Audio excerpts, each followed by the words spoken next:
Good morning, everybody. Welcome. My name is Stephanie Charrington. I am the Executive Director of Eastside Pathways Backbone, which is basically the staff of our community partnership, also called Eastside Pathways, made up of individuals, public, private, and nonprofit organizations who have been working together for a number of years, almost 10 years now, figuring out how we work together better so that we support kids from cradle to career, which we define as birth to 26.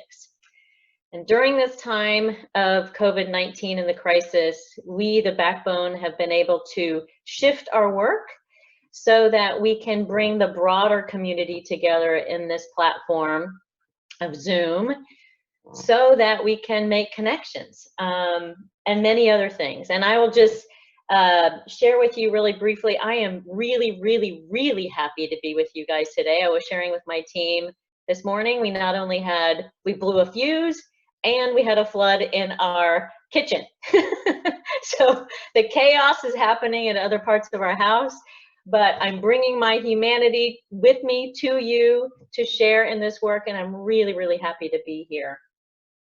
I invite you to please share your video if you can. It is the opportunity for us to come together, share our faces with each other, our smiles with each other. It makes a big difference, especially as we're in this shelter in place. Everybody will be on mute to start. As we start to get into the discussion, I will invite you all to please unmute and share thoughts and perspectives. That is this opportunity to learn together in public. If you are joining on the phone, also welcome. I invite you to press *6 to unmute yourself. And know that we have a very active chat that goes on. If you, I think by this time most people should know where the chat button is, but if you move your ribbon, if you move your cursor, there's a ribbon at the bottom there that shows you the chat button.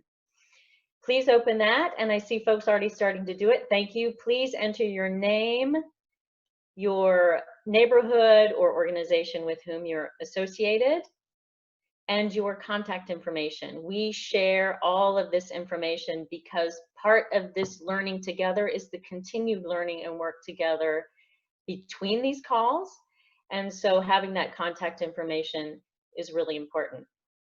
If for some reason you do not want to have your contact information shared, please reach out to Joe Trotty, which you can do directly in that chat. All of this will be recorded, as there will be a summary of the chat, which I mentioned gets very active.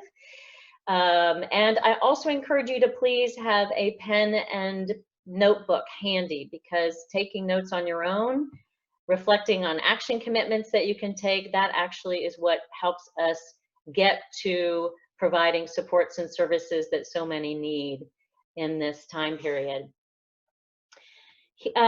This is I believe it's our 12th call that we've had.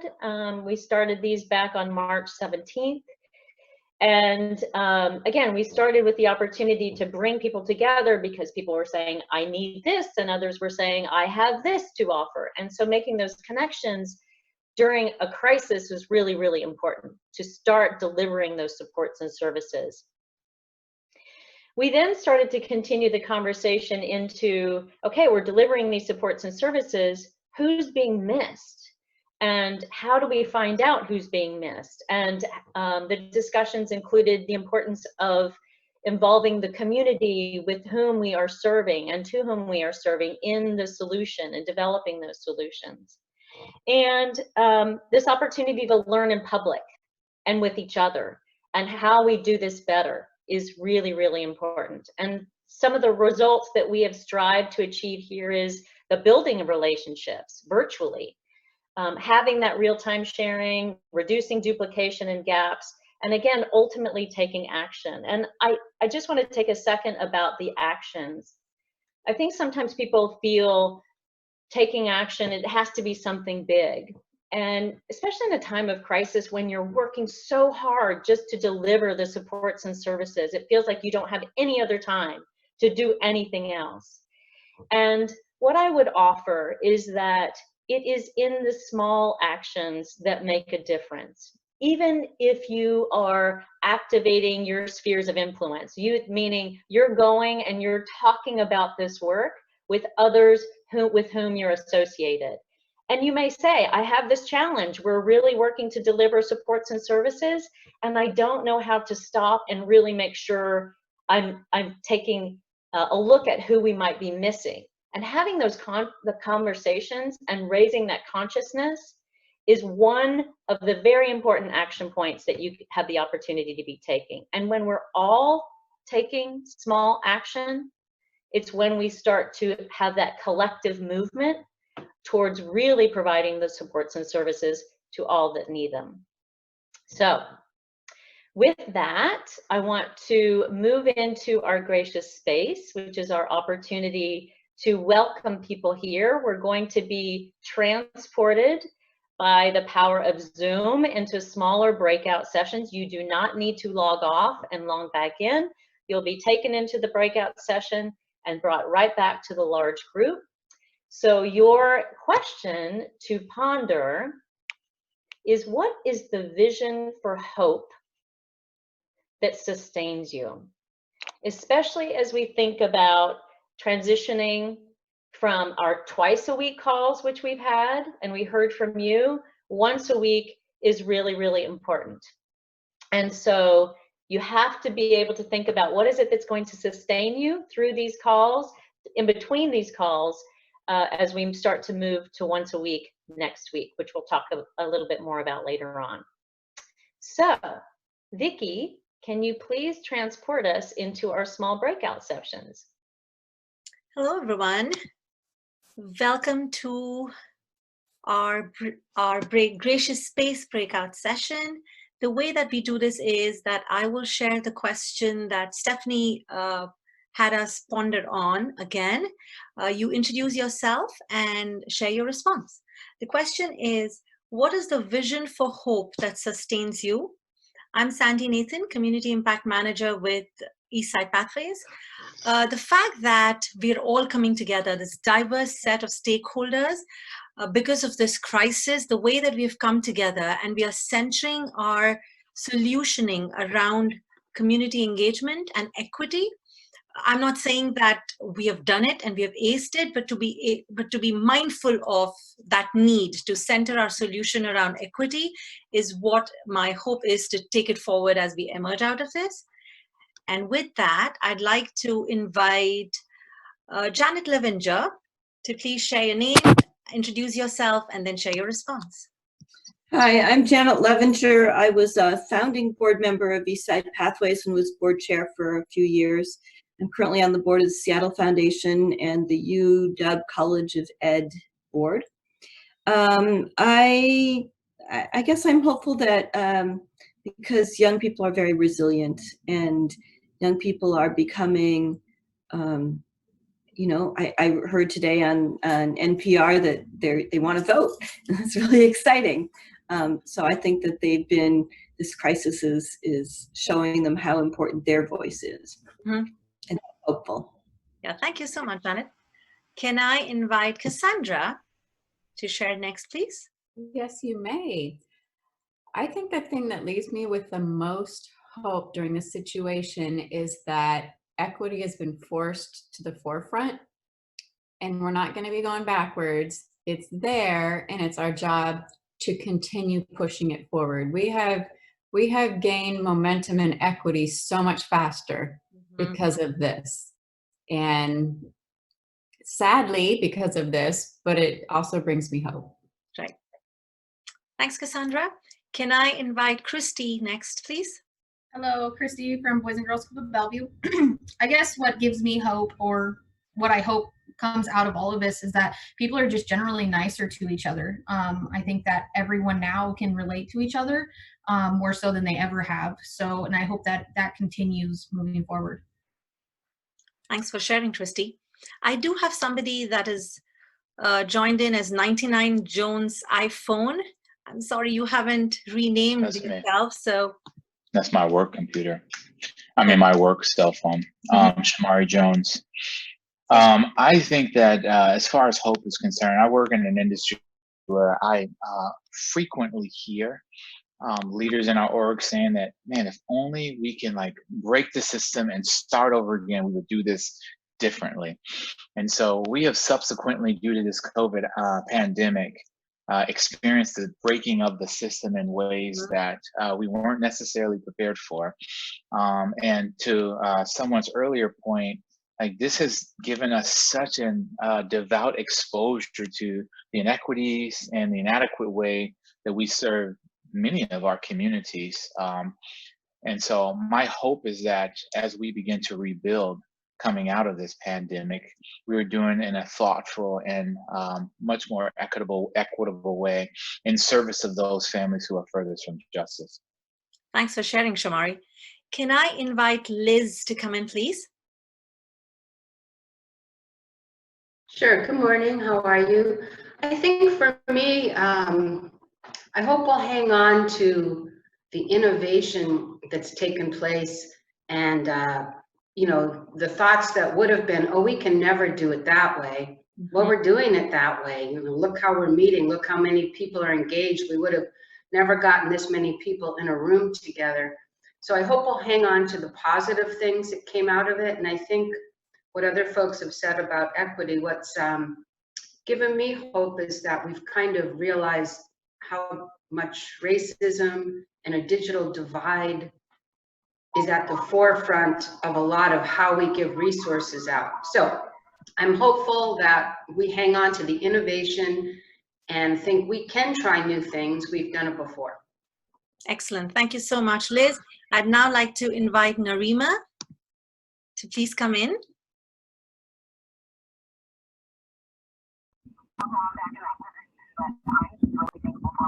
Narima, we can hear you very faintly.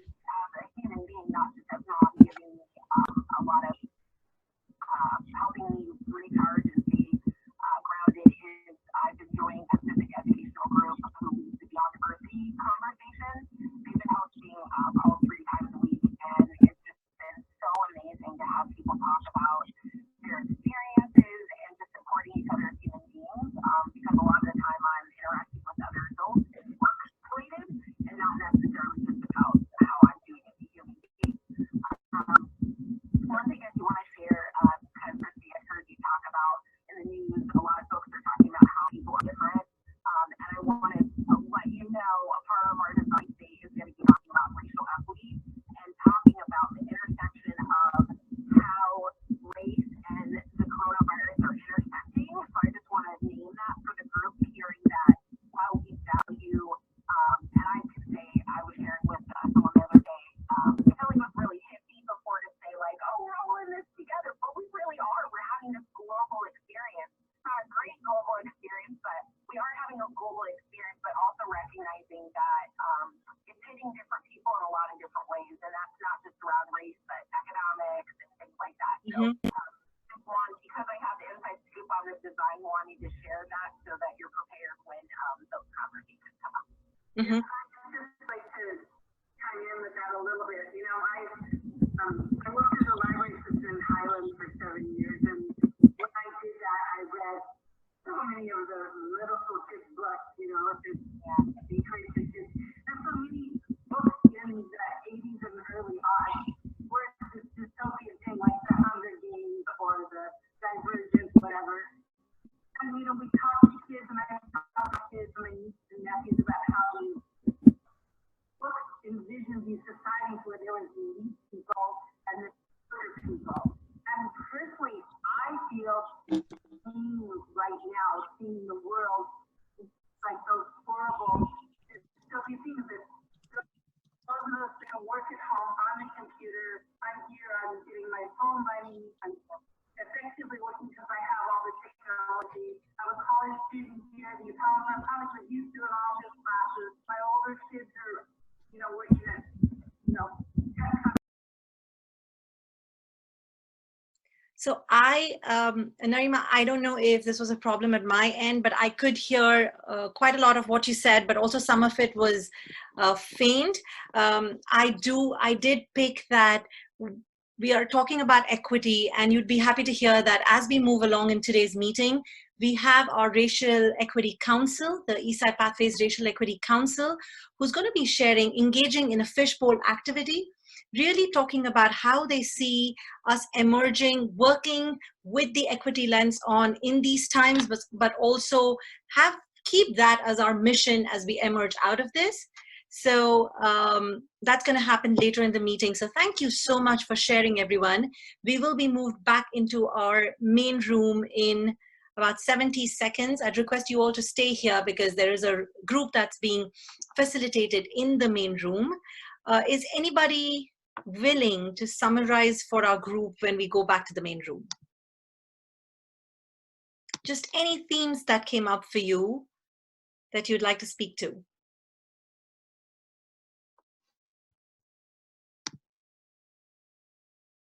If you do wish to, then you could unmute yourself when we go back to the main room, or use chat to do so.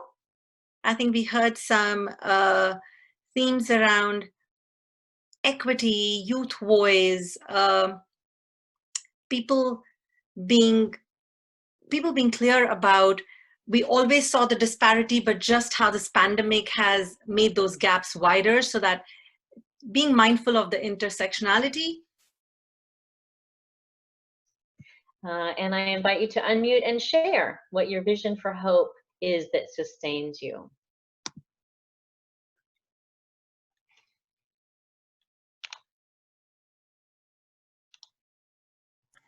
Stephanie, this is Sue. I'll Sue. just jump in.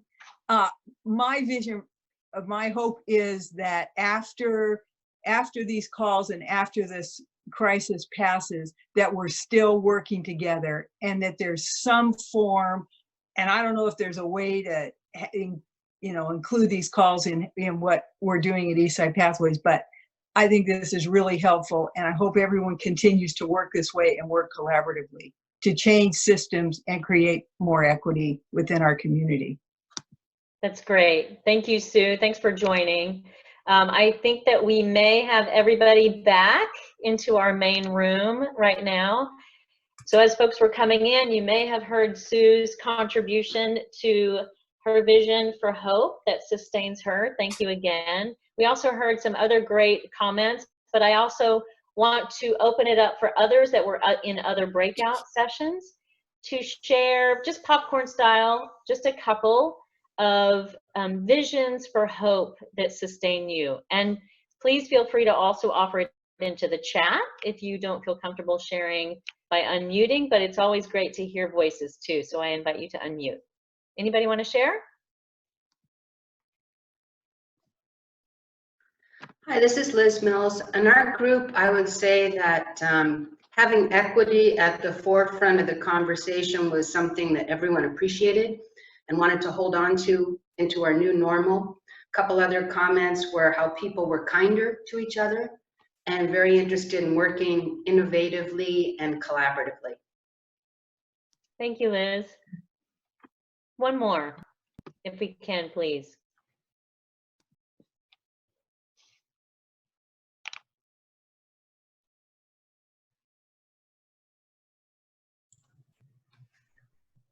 I'll go. Hi, everyone. My name is Lindsay Robinson. I'm with HopeLink, and what gives me hope these days is indications of true sustaining self-care, because it tells me that people understand we're undergoing a transformation as a society, and connected to that, indications of deep empowerment, like people connecting with that within themselves, that's going to go the distance and really embrace the opportunities here for us. That's great, Lindsay. Thank you for sharing that. That whole idea of humanity and self-care. I was sharing earlier for folks who first joined that, I'm so happy to be here with you guys to share and learn in public.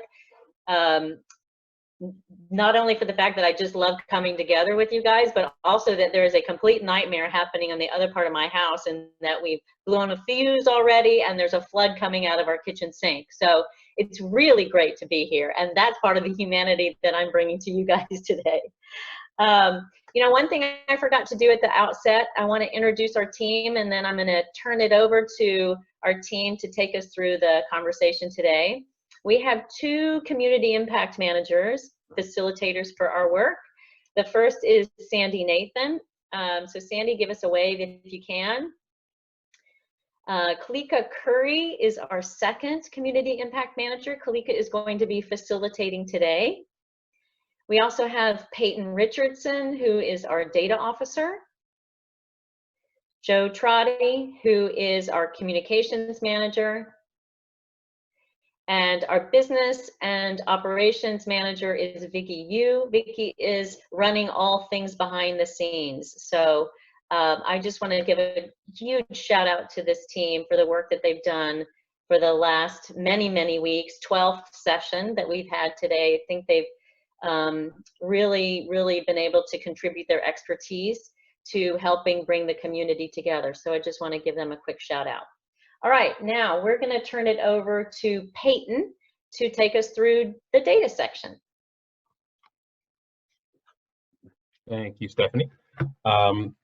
So the first thing, before we jump into the data, Vicky's going to throw up a poll here. We wanted to make sure that we have some more data on both what day works for us, for all you, what topics you'd like to see, and also kind of the way that you're ingesting this data. So if you wouldn't mind taking 2 to 3 minutes just to answer these questions so we have a good understanding of, as we move forward, both what day we're going to move forward on and how these continued conversations and calls will look to best serve you in what you're doing.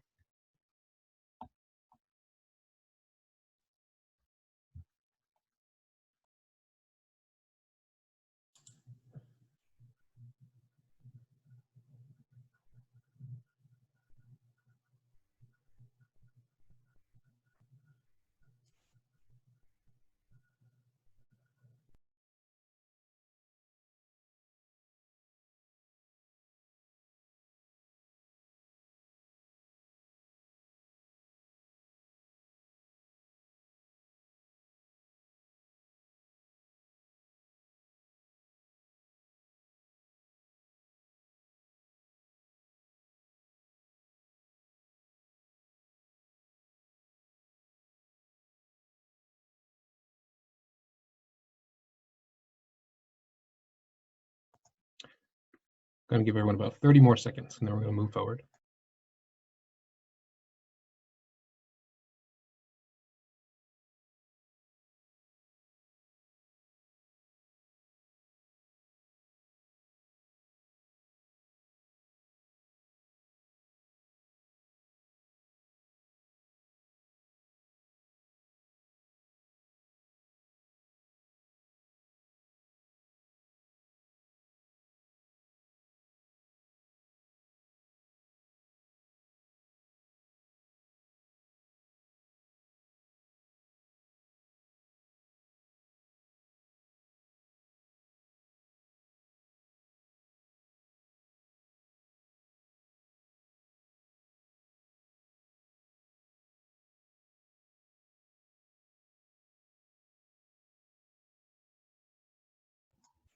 Okay, thank you all for participating in the poll. I feel that everyone that has the ability to vote has voted, so I'm going to close this. I'm going to ask Vicky to close it. I don't want to mess anything up. So Vicky, if you wouldn't mind closing that poll. Thank you very, very much. All right, so I want to get us started here. So the past few weeks, we've talked a little bit about the egg chart. We've talked about different facilitation models during the data portion. And today we want to talk about performance measures. We're going to talk about this 2x2 chart here, looking at how much, how well, difference made, and better off. You'll notice that there are numbers in the bottom right corner. Those are to make sure that we recognize that although we do read from that top left to that bottom right, the way that this model works is we start off with the bottom right, the better off, and then move to difference made, and then how well and how much. So when we look at data, we want to make sure that we are really digging down deep into each of these quadrants, and they are a little bit, at first a little bit nebulous and kind of difficult to understand. And so earlier, before we jumped on this call, we were all talking about exactly what the best example would be. And my personal example, because I'll talk about myself a little bit, about a performance measure that is kind of shared, is having me, my family, so my wife and our 5-month-old sleep through the night. So the better off result statement is being able to get 8 hours of sleep by the end of summer 2020. So that is our result statement. That is it's me and my wife and my daughter. The condition, getting 8 hours of sleep by end of summer 2020. And again, this is more of an uplifting example. I just wanted to make sure that we could kind of liven the mood. There are a lot of examples, but I want to make sure that we have a good example. And the difference made, so we've started with the end result of getting enough sleep by the end of the summer. So the difference made, looking at our strategies, capacity check, early systems level progress, that would be getting some hours of sleep that are consecutive, being more alert. That's a systems level progress indicator, is being more alert, being in a better mood, not pouring orange juice into our coffee, or pouring hot water on our feet. We've done that this week. Just different ways to make sure, like, are we actually getting the sleep that we want to get? And strategies behind that would be making sure our daughter gets her naps during the day, making sure that she is well fed so she can sleep through the night. The how well here would be really, how many hours of consecutive sleep is the family getting? Are we sleeping through the entire night? Are we sleeping in 3-hour chunks like we have been? And what tactics do we have for that? So playing white noise, or being able to, being able to change a diaper in, pitch black so we don't wake anybody up. And again, the how much here is just the hours of sleep that we're actually getting currently versus what we want to get. So I recognize that was kind of a silly example, but I want to make sure that we can understand that, the performance measures really, they allow the identification and the accountability for a contribution to a result that no one person or organization can achieve on their own. And we need to know who we're working with, and who we're working on behalf of, and kind of what result we want for that population. So we're going to walk through this a little bit, but I just wanted to make sure that we understood that this is generally what we want to talk about, and also that we're going to start here at the bottom right-hand corner. And so when we have this better off statement, we want to have make sure that we have a result statement. So we're going to jump into the difference made. Now this, we're looking at strategies, capacity checks, early systems level progress indicators.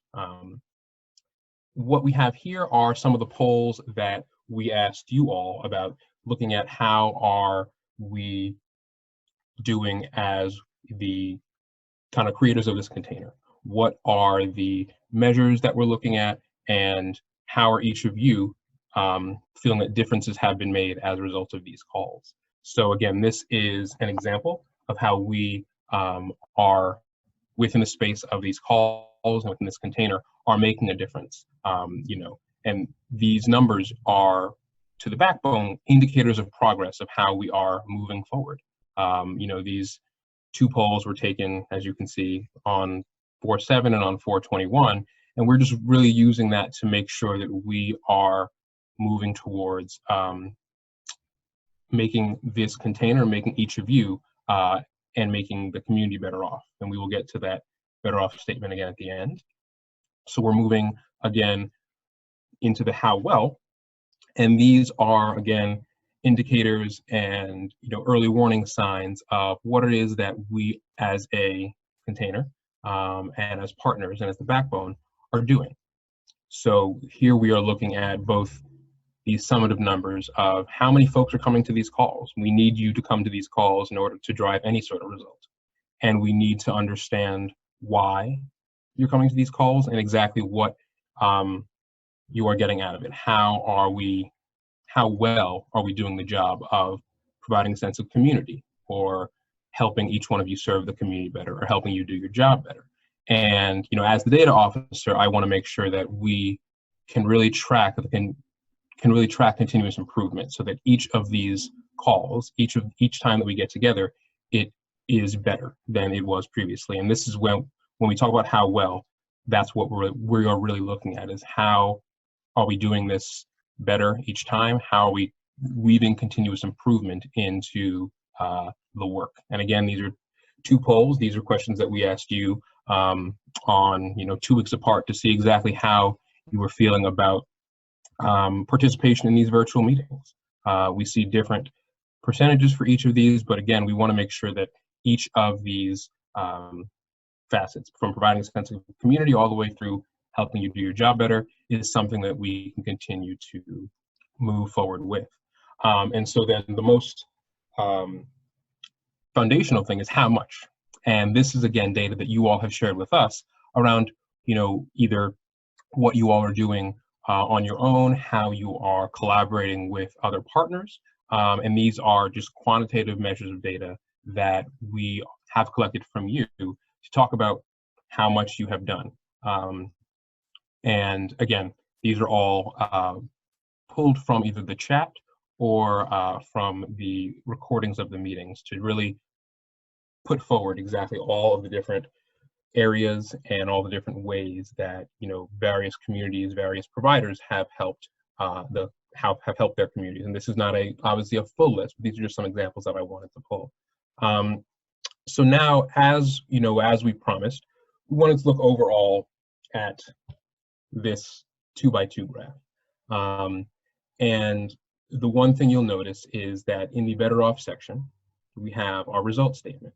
Now, this result statement is something that the Eastside Pathways backbone came up with as we were designing these calls. So this was back, I guess, 6 weeks ago now. And our result statement was 100% of East King County residents have support and services needed to survive through this dire time. So you'll notice a couple things. One is that we, the backbone, created this result statement, to kind of hold this space when we began these calls.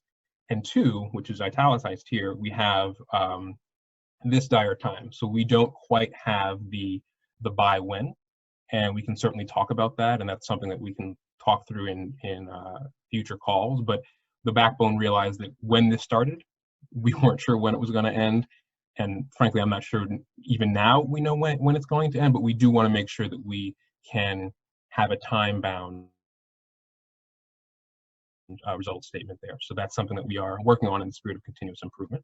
And the other quadrant, so the difference made quadrant, that's an example of the difference made graph that we saw earlier. The how well quadrant is an example of the how well graph that we saw earlier.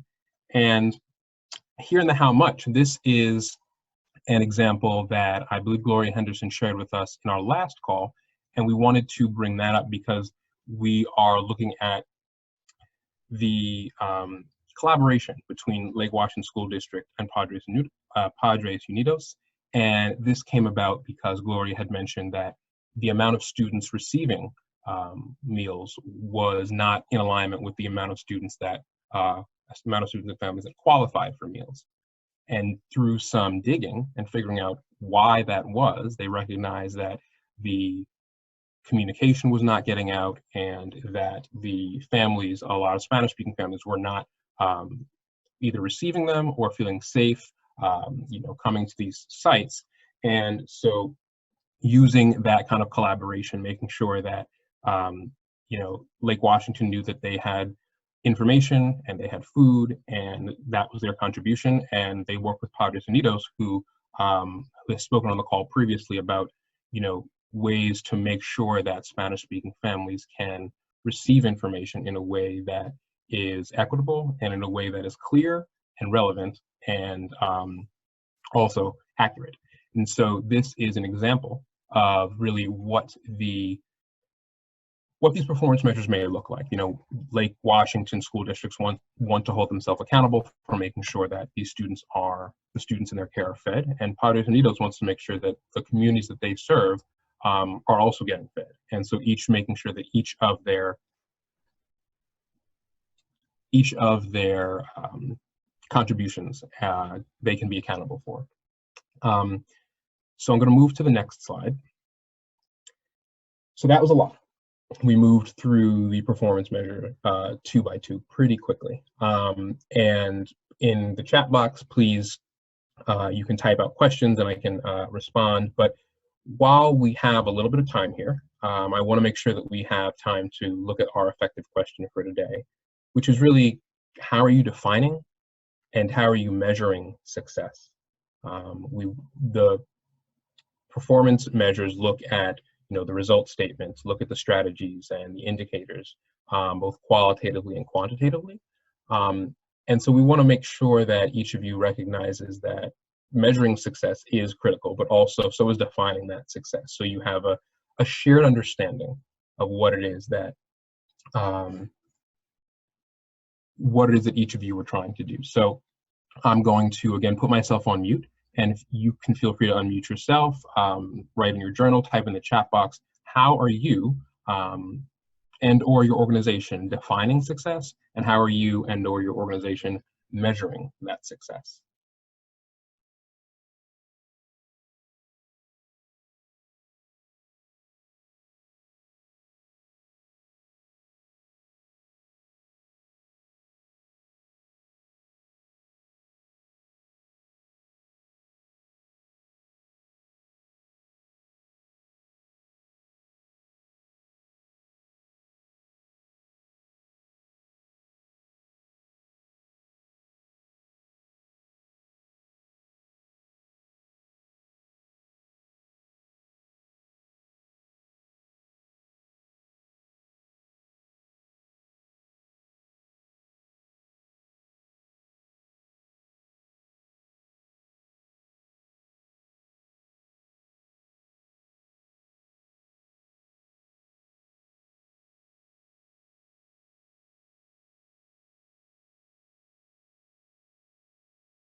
So I'm seeing a lot of wonderful things here in the chat.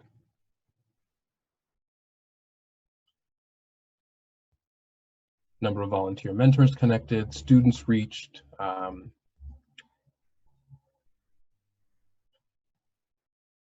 Ward, could I ask you to unmute and speak a little bit? I think this is really rich. Both you have qualitatively number of students reached quantitatively the number of students reached, and qualitatively these students' expression of relevance and improved knowledge.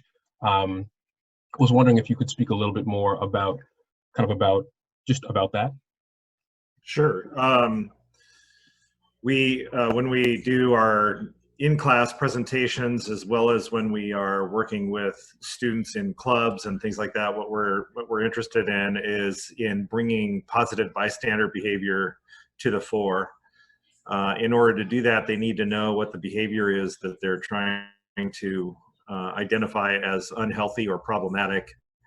So we need to get them understanding what those signs are for unhealthy or abusive relationships, and then increase their willingness to act as a support person for that targeted individual, and or safely intervening with the person causing harm. And so that's one of our primary criteria for measuring their willingness to act and their willingness to involve. And then when it comes to training coaches, their willingness to implement the curriculum and their consistency week over week in implementation of that is our primary outcome measure in determining how coaches are taking their roles seriously in implementing anti-violence curriculum in their athletic teams. Thanks, Ward. Hey, Ward, it's Stephanie. I just wanted to jump in for folks to provide context. You are with Bellevue LifeWire. Right. Yes. Thank you. All right. Thank you so much to folks. This is really rich. I'm excited to kind of synthesize this and make it available to you all in the follow-up emails that we're going to send, because there's a lot of wonderful definitions and measurements around success. So my little data brain is very excited. But I am going to hand it to Kalika, who's going to move us forward. Thank you, Peyton. I got to tell you, as the team was designing this meeting, we're always really thoughtful about introducing new tools and models on these calls. Learning virtually can be a lot, and we know we all have a lot going on. So just really, I'm feeling really excited to see how people are interacting with this tool and all the rich examples that are being given. I also want to highlight in the chat box, I named one of the signature taglines for this work is that it's messy. And I'm just so thankful to have Peyton on our team, because his data practices really help us shift things from being messy to being measurable, and really helping us track as we're making progress together. So I really do encourage folks to go into that Google Drive, get this tool, and spend some time thinking, just journaling on like, where are you tracking things? Because it really does help us disrupt that messiness and really be able to see where we're at and where we're headed. One of the things we want to do and take pause as we're wrapping this conversation around data is really thinking about who is defining success and how are you defining success. Wanting to invite a couple people, again, as Peyton did in the chat box, to talk about really highlighting on that word success and what does that mean for you? What does it mean to be successful during this time? As we know, we have this new normal. Before, success might have looked really differently. I know in my Gracious Space breakout room, our team had a really deep conversation around kind of just really observing what the world looks like right now, and recognizing that we went through this whole process last year to develop our strategic plan and develop this shared vision for East King County, and we really had to shift gears quite quickly. So wanting to invite a couple people just to check in and talk about how are you defining success, and I also want us to encourage us to think about who is defining that success, who is telling those stories, and how are they being told. I'm going to pause there and invite just a couple people to check in and talk about how they're defining success right now for themselves or their organization.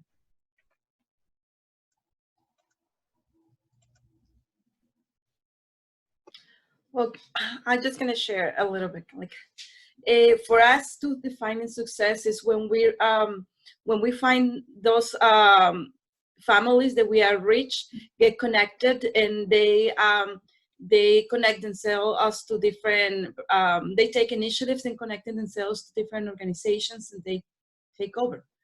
That's our success, you know, when the families is already advocating for themselves. Thank you, Alma. That's awesome. I'm hearing that that empowerment in what you said, right? Knowing that people have what they need to be empowered. So that's really powerful. Thank you. I'm going to invite another person to check in and talk about how they're holding success right now.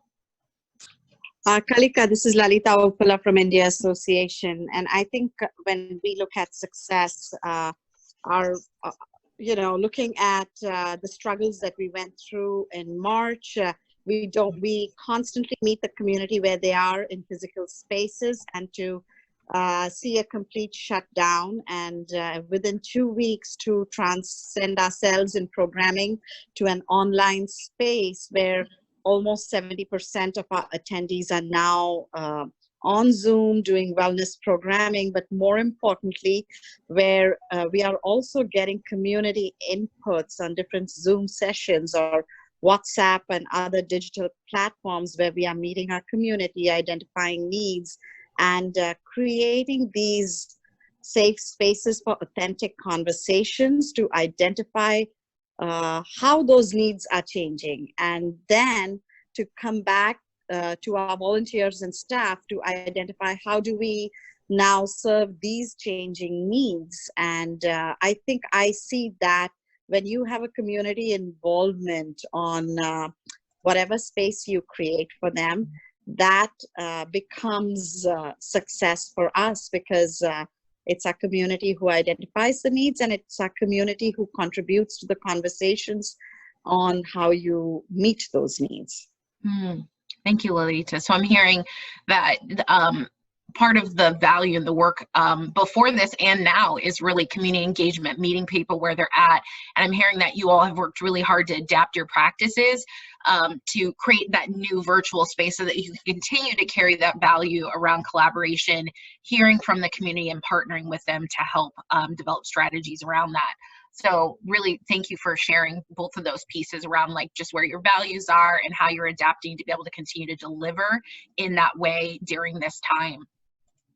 So I want to thank everybody for really checking in, seeing a lot of great content in here, wanting to lift up again, Ward, really isolating youth voice in this and naming how, I'm also hearing kind of how roles are shifting, right? Like youth are stepping into roles that they may not have held before, or maybe they were already holding that role, but just more at a higher level because of the complexities of this time.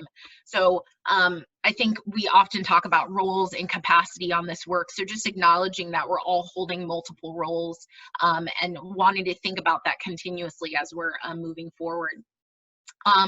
So I'm going to shift gears here. I want to give a shout out to Sandy Payton, my co-facilitator. She did a phenomenal job with you all on Tuesday facilitating a fishbowl conversation. I want to thank both the organizations that participated in that on Tuesday. We have a great opportunity to do the same today. We've got a couple of folks from the Eastside Pathways Racial Equity Council, formerly known as the Racial Equity Team, on this call to do a fishbowl conversation today around racial equity and the intersection of racial equity and COVID. Wanting to also lift up, before we move into that conversation, a couple tools. We've been using this community engagement spectrum over the last couple of calls and wanting to think about when you're listening during this conversation, really recognizing where does racial equity work fall on that spectrum? Where zone do you have to be operating in order to truly do racial equity work? And speaking for myself, I believe that really needs to be in that empowerment zone. As a person of color, it's really critical for me that when I'm engaging in racial equity conversations that I feel empowered and not that I'm just being consulted with. So I just want to name that for myself, and I'm sure other folks have thoughts around where it's most effective, but just speaking for my lane, that's where I see that racial equity work is done really powerfully. Another tool that you're going to hear us and see us using today is the conflict adaptation circle, which is going to be popping up on the screen here in just a moment. The reason we want to share this work, again, this idea of messiness, right? That theme in our work has always been, it's so messy. Where do you begin? Especially as you're doing adaptive work, because in adaptive leadership work, we want to stay in the messiness. We want to stay in the unknown so that we can discover what we've been missing, so we can know the unknown. I really love this tool because a lot of times when we're in that messiness, it's helpful to really understand where to focus at least. So, you know, for example, on these calls, a lot of folks were talking about, okay, we've got these great resources. How do we let people know that those resources are available? And then it's folks on the call saying, you know what, we got to get that translated. That example would follow under that language conflict quadrant, right? So we understood that there's communication preferences, and in this case, that means translating those documents. If you're an organization that wasn't doing that before this, that is an adaptive challenge. How do you get those documents translated so that you can get them to the people that you want to communicate effectively with? So as we're having this conversation about racial equity, we're going to have this circle, this pie up on the screen. And I'm going to do my best. And also while you're listening, think about, as you're hearing things, where does that land for you? Are you hearing examples that are given as it relates that are saying, gosh, there's really a structural issue here. The way that this situation is set up is not meeting the needs of the community. I remember a call where we were talking about food services and folks were saying, okay, we've got these food services ready, but people aren't coming. Well, what we heard was the way that that was set up wasn't working. And so quickly the schools adapted their practices so that they could work. So just wanted to continue to ground people in while we're doing adaptive work, it's helpful to kind of know where to look. Is it a language issue? Is it a structural issue? Okay, so Peyton is going to be charting in the background, so you'll see the screen switching, but I do want to introduce our three players on the call today. We've got Tom Brewer and Helena Stevens are both board members for Eastside Pathways. Tom is coming from Bellevue Pres. Helena Stevens is coming from the city of Bellevue. And then we also have Shamari Jones from Bellevue School District. I have the pleasure of meeting with these folks on and ongoing basis. Before COVID hit, we all worked together with the racial equity team, and we get to come together usually at this great cafe spot that I'm not going to name because it's not crowded and I don't want it to get crowded. Keep it in the closet.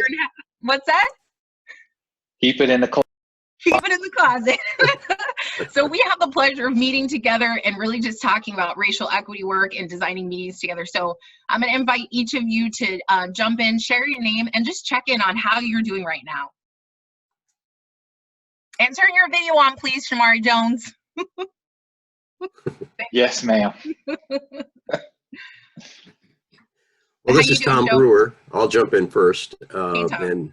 And just say that in spite of all that we're all experiencing, I have found these last weeks invigorating. Just being with all of you in a variety of contexts and seeing people step forward and meet the challenge has been very, very inspiring. Thanks, Tom. Shamari Jones, Bellevue School District Director of Equity. I find that many of us, especially the three of us that you just named, including yourself, Kalika, have been in conversations about some of the struggle in our community for a long time, trying to put forth efforts individually to support our community that's most greatly in need. And I think that I'm in a space where I am excited is the wrong word, but I am happy to be in partnership with others who are now exposed to some of the experiences that we have identified for longer periods of time and have been working towards closing the gaps on. Now we have an entire organization working to do that, and with great hope, as we come out of this pandemic, we will do things vastly differently than what we've done historically, in the interest of making sure that we are addressing the needs of our furthest from justice. Thank you, Shamari. So, hi, everybody. I'm Helena Stevens with the City of Bellevue.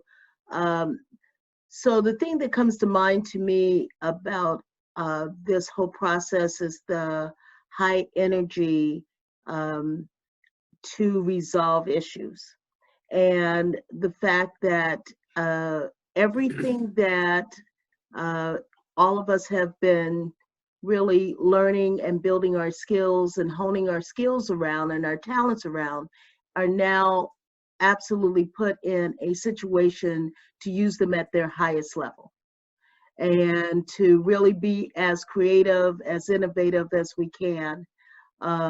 To look at this horrible situation and really pull what can we do in this opportunity to change systems and to change how we're going about our lives. And we've heard about how devastating this has hit our hardest populations and communities. And I think we have a great opportunity here to make change because change has been forced upon us.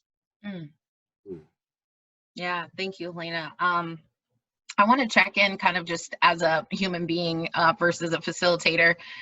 I think I'm feeling really empowered. Like, my kids are home and I get to, I've shared before that I used to homeschool my kids, and I actually was really excited to be back in that space. And I know that may not be a popular conversation, but I'm feeling really empowered in, again, in my kids' education.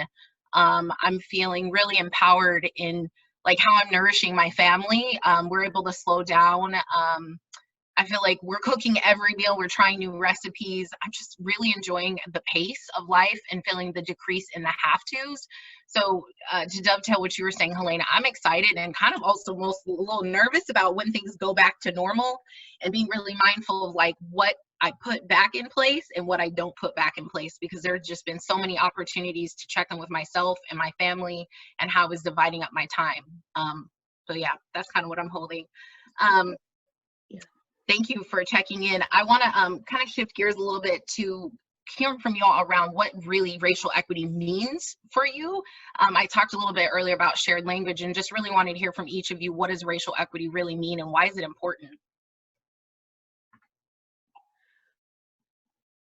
I can start with that. Shamari again. I think that in this quest that I've been on for the almost 6 years I've worked in the Bellevue School District, the definition has shifted substantially. And racial equity has a foundation in people and how people show up for other people. And so one thing that I am firm about is that racial equity is really identifying and addressing the needs of those who are least in the least position of opportunity to receive benefit, whether it be through resources that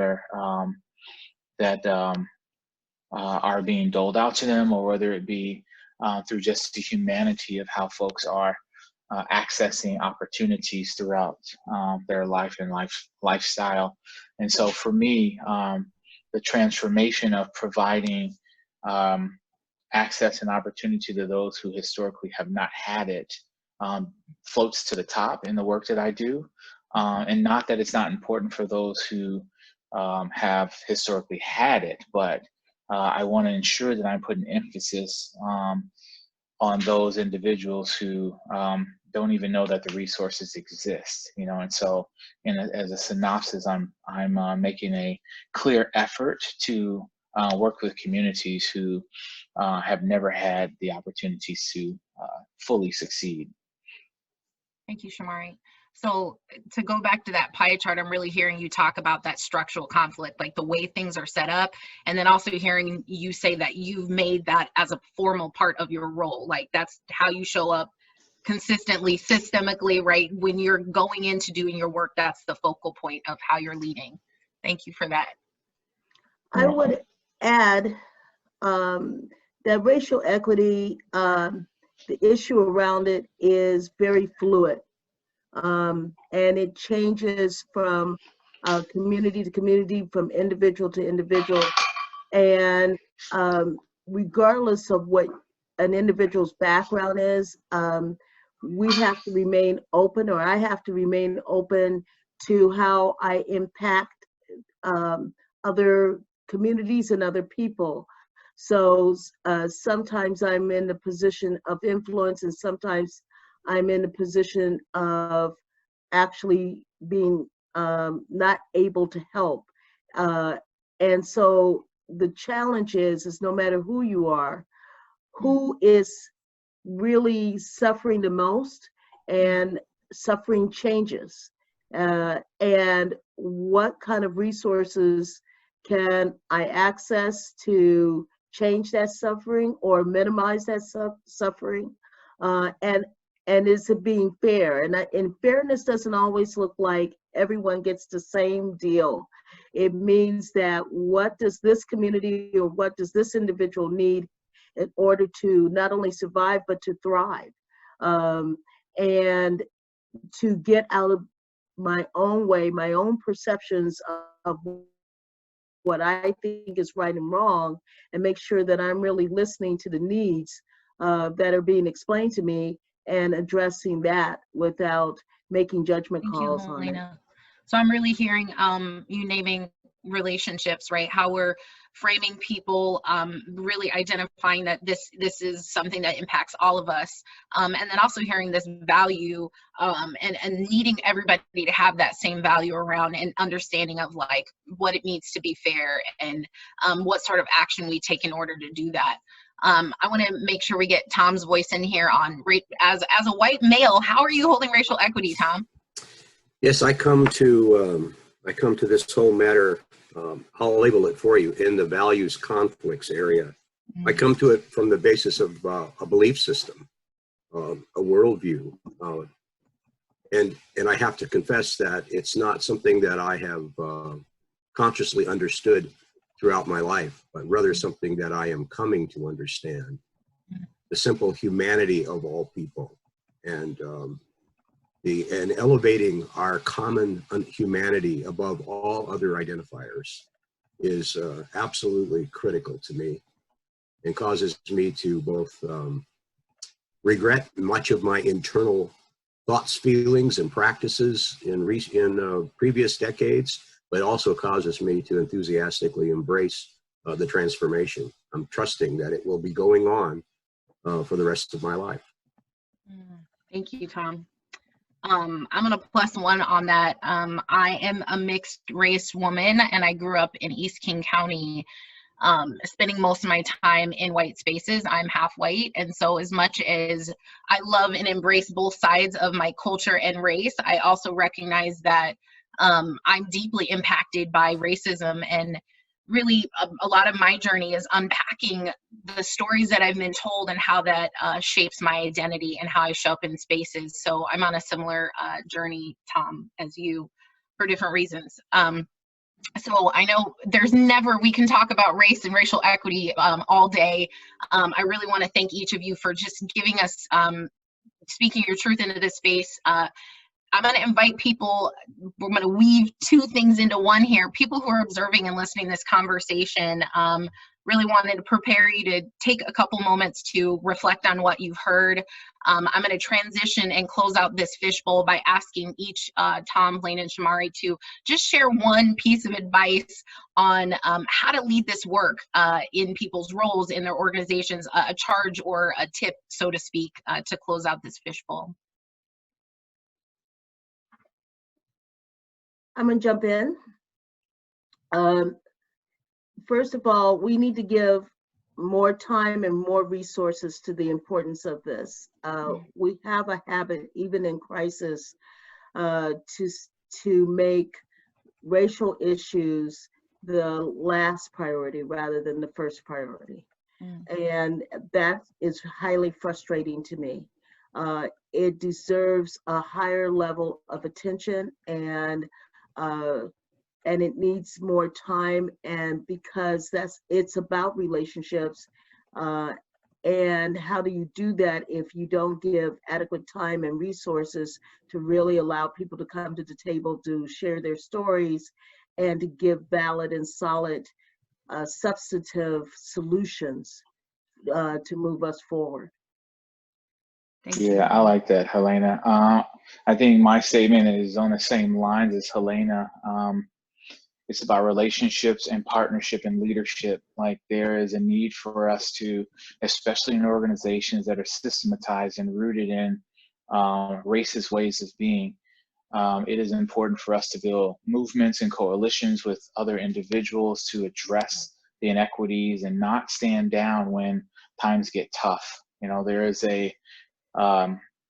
an oppression for every effort that you put forth to make deliberate change within your organization, and we have to galvanize in ways to move beyond those oppressions to be able to succeed in service of the individuals that we seek to serve and take ourselves out of it. So there's a constant need for individualized refinement, but also partnership and helping to sharpen one another's swords along the way. And it's the only way that we're going to be able to move the needle is through a large level output as opposed to an individualistic output.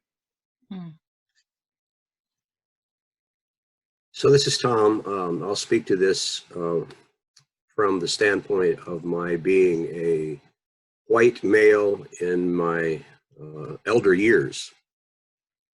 I think for those who might identify with me or others, that the pursuit of authentic relationships with people unlike yourself is absolutely critical to adjusting your understanding, and not only in the intellectual way, but adjusting your interior self, your feelings.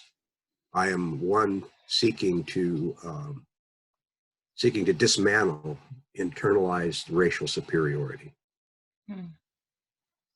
That simply is something I must shed. So that only come to me by way of authentic relationships. Thank you, Tom. I will close this out back in my role as a facilitator, just to reduce the heat for myself, the discomfort for myself, and to transition us One nugget I'd like to share is, and for those of us who've been in racial equity conversations, I'm a big fan of Tima Oken's work. I will ensure that this article ends up in our follow-up email as well as on our Google Drive, but she did some observation of whiteness and wrote this article called White Supremacy Culture, and I use it. I typically have a copy of this article in my bag, and I don't miss an opportunity to whip it out and talk about that body of work. It's not for the faint of heart. I smile just because of how effective it's been for me, not because it's a fun read, but I really do recommend, if you haven't read Tima Oken's work, to check it out. Really, to speak to what Tom was speaking of around, like, as well as Shamari, examining the presence of systemic racism in spaces. So again, we know where to start the conversation. The work is going to be long, it's going to be hard, but I just really appreciate having anything to help me figure out where to begin and where to reflect. Thank you all for people who are observing this conversation. Thank you, Tom, Helena, and Shamari, for having this conversation publicly that we normally have privately. I hope that it added value for everybody in the call, and I want to double down on Helena's voice around making sure that this is not an add-on, but it's an integral part of how you do your work on an ongoing basis. And I hope you can see that as the backbone is developing questions that we're constantly asking you, how do you validate your work? Who is telling stories? Who's defining success? That's our nudge to get you to think about racial equity and all sorts of equity. So I'm going to just pause, as my co-facilitator Sandy says, to give people just a moment to breathe, check in with yourself before we switch gears.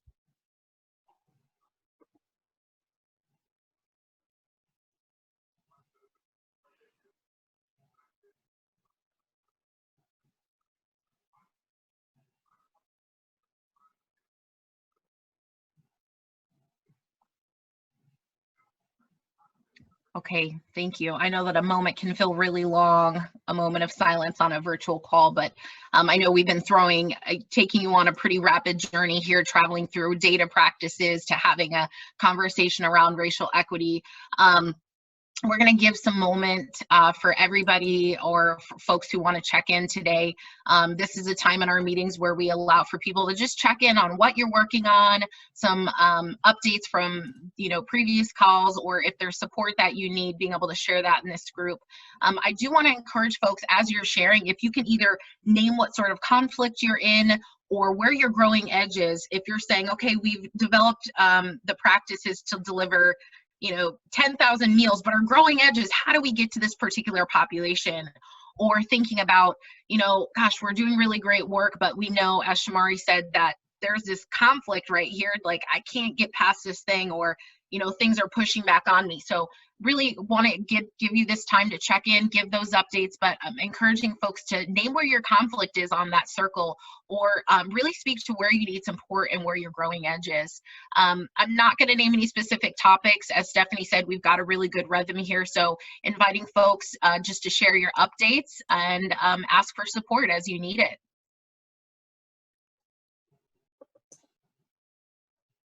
Hi, this is Colleen with United Way. I am working on launching something that's not COVID related, amazingly. It's, our calendar is continuing to move regardless of what is going on with the crisis response, and some things like city and state budgets are going to be developed, and we can't not prepare for the regular body of work while we're continuing to sort of stir two pots at the same time. So I have a group I'm convening with the first meeting today of a sort of executive committee around a new piece of legislation we want to propose around a state program called Open Doors, which is re-engagement centers that use the basic education allotment. So the BEA follows students back to these re-engagement centers that are run by or contracted by school districts or ESDs. And they serve 16 to 21-year-olds who are either dropped out or are not going to meet four-year graduation requirements. The program's been around since about 2012, and there's over 100 re-engagement centers around the state. I want to invite folks to get in touch with me if you're interested in this area of opportunity youth. One of the things that I want to do is identify a co-convener who's a person of color or someone who's like an ED with a community of color-based organization. I want to center this legislation on racial equity and make sure that that's baked in every aspect of what we end up proposing, to make sure that, you know, the purpose of re-engagement is that youth who are disproportionately impacted by dropout are disproportionately served to get these credentials. And that's not happening right now. We're just replicating the failures of the existing system. So that's the purpose of the legislation, or the, you know, proposing some new legislation. And I really love to invite folks into that process. So I think you've got my email. Thanks. Thank you, Colleen. So I'm hearing kind of the call to invitation is to collaborate with some folks to really inform and develop that work. And I really appreciate you calling out kind of getting that multiple perspective so that you can understand, you recognizing what's not working and using multiple perspective to help address that. So thank you for that. All right. Other updates or requests for support?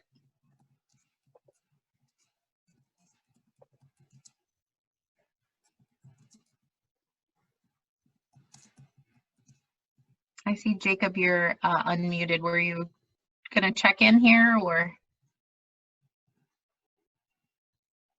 updates from Rainier athletes? It looks like you're unmuted.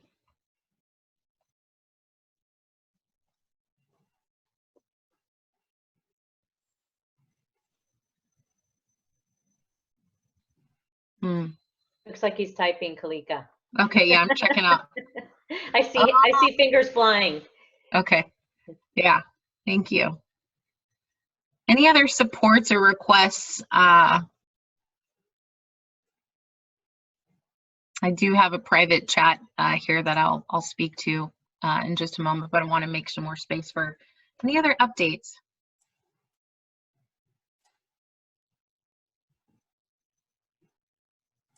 Everybody's good. You have what you need.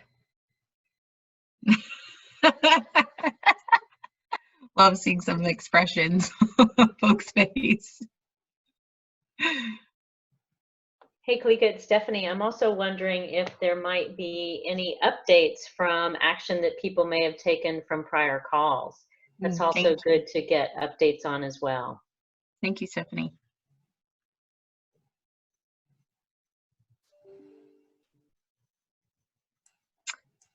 I'll throw a question out there. I mentioned earlier remote learning. I've got 3 kids, 1 high school, 1 middle school, 1 elementary school, and I know there's been tons of effort to help support that transition. So I can name that as a huge thing that's happened this week. Starting this Monday for Lake Washington School District, now that work is collected and graded. I know a lot of work has been done around computers and Wi-Fi, and continue to provide meals, as well as I've heard a lot of organizations like Rainier Athletes who are providing mentorship and engaging with youth just to really check in with them and see how they're doing. Stress, parent stress, youth stress.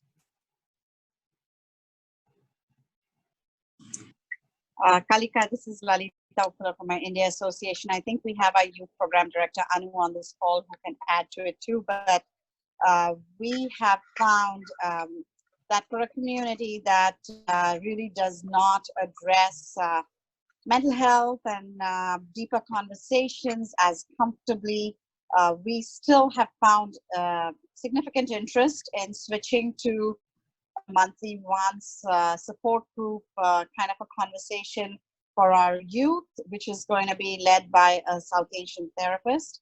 And we will have a parallel group for parents. We are naming those conversations more as conversations rather than support group intentionally, and then taking it on to our aging adults and providing them twice weekly similar conversation spaces to address any stress and anxiety around the pandemic, around just not knowing where this is going to go. Many of us have children on the front line who are healthcare workers.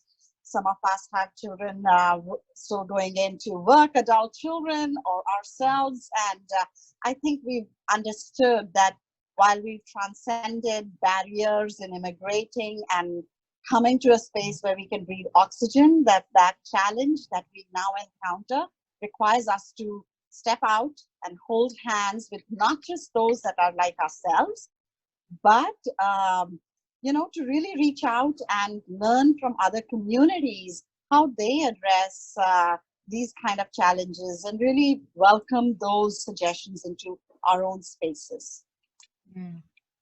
Thank you, Lalita. I really appreciate that check-in. Just hearing a lot of value around acknowledging what we don't know and standing in a place of wanting to hear from folks, not necessarily trying to solve, but just being present and listening, and how powerful that is. I see Helena has her hand raised, but I want to just speak to what I just heard Lalita say. And because we've been talking about in that fishbowl, the intersectionality between racial equity and that community engagement spectrum, I started the conversation by really talking about, for me as a person of color, it's critical that we're really intentional around being in that empowerment zone when we're doing racial equity work. And I also mentioned some of the impacts of racism for me is this idea of oppression, which makes me feel like I'm not in a power position to solve for myself, or I feel like I need someone to rescue me. There's a model that I really love. It's called the dreaded drama triangle, right? It's like this. And the idea is, if you're rescuing someone, that means you're up here and you're needing to pull them out of this victim role. And the idea is you switch that pyramid so that you're coaching them and you're cheering them on. So that person's really in a position of power to help solve and lead those solutions for themselves. So I just want to acknowledge that was kind of going on in the chat, this idea of really being mindful when we're working with people, that it's with people, not for people. This idea of putting them in a position of power versus a victim role. I want to pass it to Helena. I see your hands raised. Well, thank you. I have two things. First, thank you to everybody for all the wonderful connections that have been occurred through these meetings. There's been so much crisscrossing behind the scenes. It's unbelievable. And so I want to hats off to all the people, especially who have been addressing food issues in our community. And so I didn't see on here, but Bellevue School District is opening 3 to 4 more sites on Monday for grab and go places, and just all of Jubilee Reach, Hope Link, all the food banks, everybody who's been doing so much work.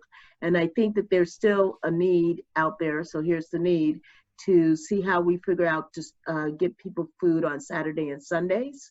And to that end, Nourishing Network, which has been just doing a great job, has the food truck networks that are setting up, and we're trying to find more sponsors for food trucks. So right now, I think there's 2 to 3 possible sites. There's one up at Overlake Park Presbyterian, but we're looking to try to put 2 more sites up. And if there are other folks that you know that are looking for ways to sponsor food trucks, that would be great. And I want to put a cheer out to Bellevue Fire Department Union, who is also going to be sponsoring a food truck. So that's a need that I'm putting out there. And then the third thing that I just want to put in front of folks, and so I'm appreciative of Eastside Pathways letting us talk about racial equity issues today, is that I don't want that conversation to stop. So here's the other need. The other need is that we have been talking a great deal about how COVID-19 has impacted poor people, people of color, people who are living with disabilities, people who do not have government documentation, and how do we address that? And I did mean that sincerely about how do we give enough time for those discussions. So I'm certainly interested and open to finding out how we can have those discussions, just like we're having the food discussions, and just like we're having the non-internet communication paths discussions, and we're having the data discussions. I want to make sure that serving the needs of our most vulnerable populations, especially around race and inequities, is getting its just time as well. So that's another need that I'm putting out there. Thank you, Helena. I can commit on behalf of our team that we will continue to hold looking acutely at those intersections. And again, really thankful for all the data that you all continue to share with us. This example, Helena, this just gave around, we recognize there's a gap on Saturdays and Sundays. We recognize that there's a strategy that's been developed, but there's a capacity issue. And that's a great opportunity to leverage the power of this group to collaborate around there. I am going to have to close us out because time capacity is always an issue for us. I'm going to pass things to Stephanie to close us out. But as I do, I want to really double tap on what I heard Helena say is this call to action, really recognizing that the work happens in between these calls. Today, we really focused on shared measurement. This model you're seeing on your screen right now is a collective impact model. These are the pillars of collective impact. For those of us who aren't familiar, Eastside Pathways is a collective impact organization, and these are the pillars of how we do our work. Making sure we all have a common agenda. What do we want to see at the end of this? Peyton gave that example in the results statement in the 2x2 today. Coming onto these calls is that continuous communication, always talking to each other about what we're doing and where we need support. The backbone, right? Designing these meetings, really holding what you're saying and thinking about how do we get the group to solve for that. Taking mutually reinforcing action in between these calls. As Helena said, there's a lot happening in the background. And then ultimately that shared measurement, that's how we know we're making progress. That's how we go from messy to measurement, is coming onto these calls, holding each other accountable, making commitments, and measuring the action that we're taking. So at the end of the day, we can say, we came together over these series of meetings, and this is the action we took, and this is the impact that it had on East King County. So I want to encourage each of you, as you're ingesting all the information that you heard, to write down an action commitment for yourself so that when we come back on this call next week, you have something that you can share with this group so we can continue to track the progress that we're making. I do want to emphasize as we close out here the importance of having everybody from executive to frontline staff capture data. Quite often, it's the frontline workers who are really seeing what's happening in real time. We're getting not only the quantitative data on how many services are being provided, but also the stories, the narratives, the qualitative data to be able to really see what's happening in the way something's designed. Often systems get designed at the high level, and then it's person at the front line who goes, okay, this is working, but it could use some help, right? And that's the power of adaptive leadership, is taking away the hierarchy of roles and getting everybody around a problem, admiring that problem and falling in love with that problem so that we can stay in the heat long enough to really solve and continue to adapt and refine that product so that we get to our result statement. Thank you for letting me facilitate this conversation. Thank you for our guest speakers who did that fishbowl and took that private conversation and made it public today. Thank you all for observing, staying in the heat with us. And as Helena said, I really encourage you to continue to hold the intersectionality of race as well as the impacts of the COVID virus. I'm going to pass it to Stephanie to close us out. Thanks, Kalika. And thank you to, again, I just want to express appreciation to those who participated in the fishbowl, and then to everybody who's participating and contributing both vocally and on the chat. It is in this learning together where we will get better. And so looking at this last slide, and I will get back to action commitments as we look at this quote.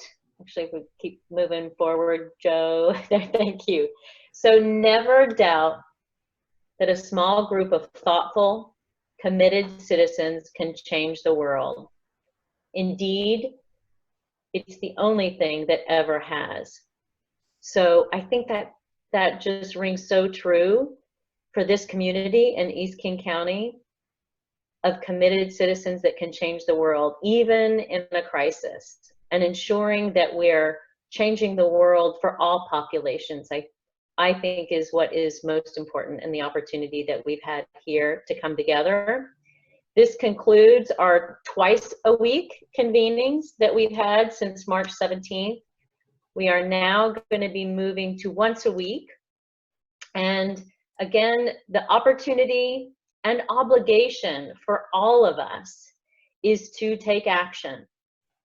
Kalika mentioned the obligation for us to take action around data, from frontline to executive and everybody in between. And again, that action does not have to be something huge. It's in the accumulation of small steps that change the community. So I encourage you to continue to think about how you can have conversations with others, present challenges that you have those discussions with others, with those spheres of influence, people with whom you have relationships. That is what is going to continue to raise the consciousness and create change in our community. So as we move forward, we are going to be moving these to once a week, as I've mentioned, and the results of the poll that we conducted both Tuesday and today shows that you guys would prefer to have Tuesday as the convening day.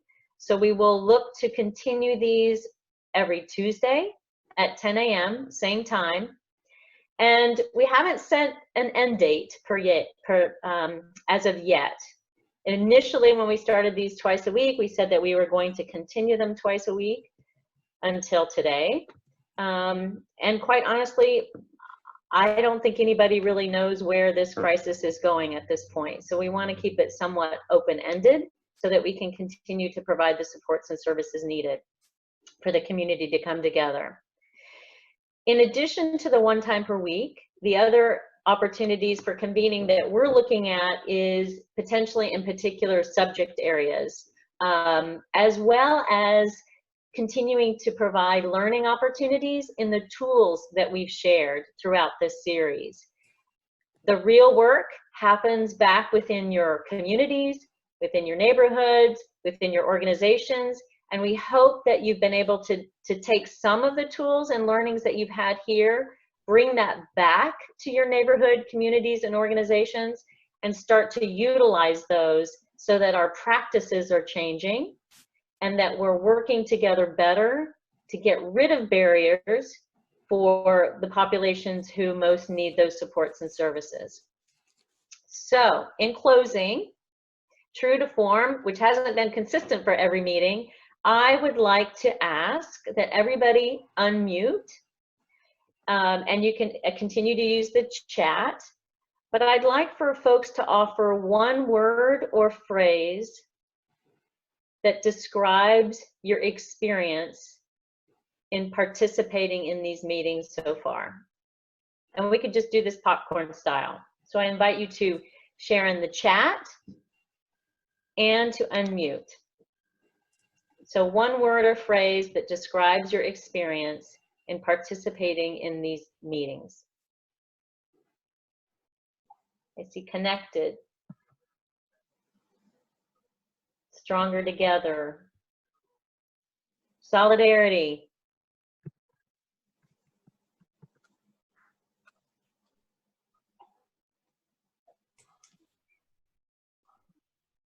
empowerment, Support. support. Thank you. How about a couple of more unmuting and folks sharing verbally? I love hearing your voices out there. Relationship. Community. Thank you. Hopeful. Hopeful. Love it. One more to close us out. Forward. Forward. Thank you, Helena. Thank you to each and every one of you for participating, for contributing, and mostly for taking action and doing things differently so that we actually are providing those supports and services, especially for those populations most in need. Thank you. Have a great day. Be well, and we will see you next Tuesday at 10 a.m.